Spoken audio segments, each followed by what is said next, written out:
Saku my Deku. I've always wanted to say that. The main character of Ghost of Tsushima gets killed in the first 2 hours by a transgender LGBTQ samurai. And how does it happen? Well, he gets beaten to death with a bag of rice. And then you're forced to play as that trans samurai who waves his dick around like a katana for the next 10 hours. Okay, that does not happen, thankfully. But what does happen in the Ghost of Tsushima, and yes, I definitely practiced saying Tsushima to not piss off the weebs. But in the Ghost of Tsushima, you get to pet little red foxes. These little creatures will guide you to hidden shrines across the island. I'm telling you, it's small details like this that make the world of Tsushima feel alive. I mean, put it like this. You can either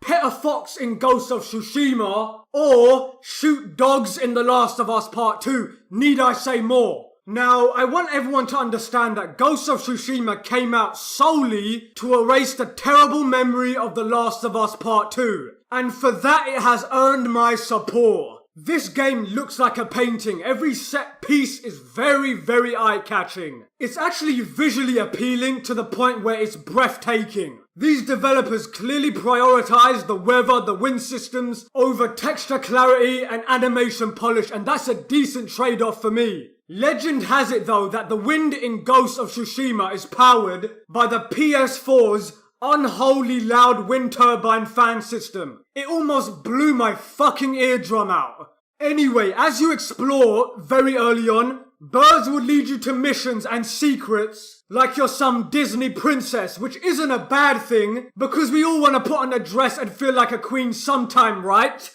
Right?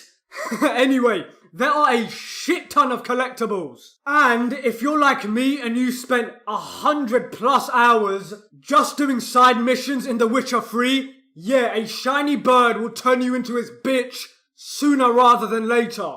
And speaking of The Witcher 3, dying in The Witcher sucked huge monkey bollocks because the load times would be 5 to 10 minutes in some cases. However, in Ghost of Tsushima, the load times are around 5 seconds. And for an open world game, that is impressive. And as far as the gameplay goes, it has a standard parry, block, evade, and various stances. I played it on the normal difficulty and it was way too easy to kill regular enemies. And it doesn't help that the enemy AI has the attention span of a Down syndrome child. Especially when you're in ghost mode. They stand there fingering their arseholes while you're making the loudest noises right next to them. If you don't care about realism when it comes to the gameplay, this won't really affect you. If all you care about is looking like the main character in a Kurosawa movie and have fun, then this is the perfect game for you. And for me, it was incredibly satisfying doing chain assassinations and hiding in a bush like a ninja. And you have different stances to choose from.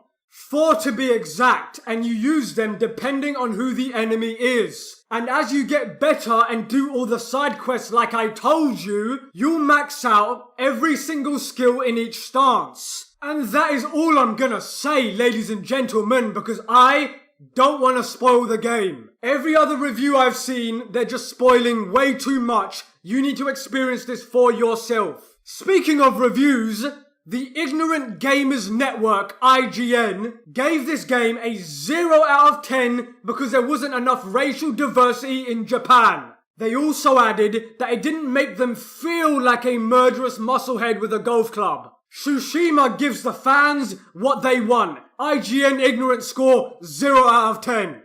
I just want to mention, golf existed in Japan during this period, so theoretically, the Mongols could have had some golf clubs with them. And on that bombshell, ladies and gentlemen, thank you for watching. Manix out.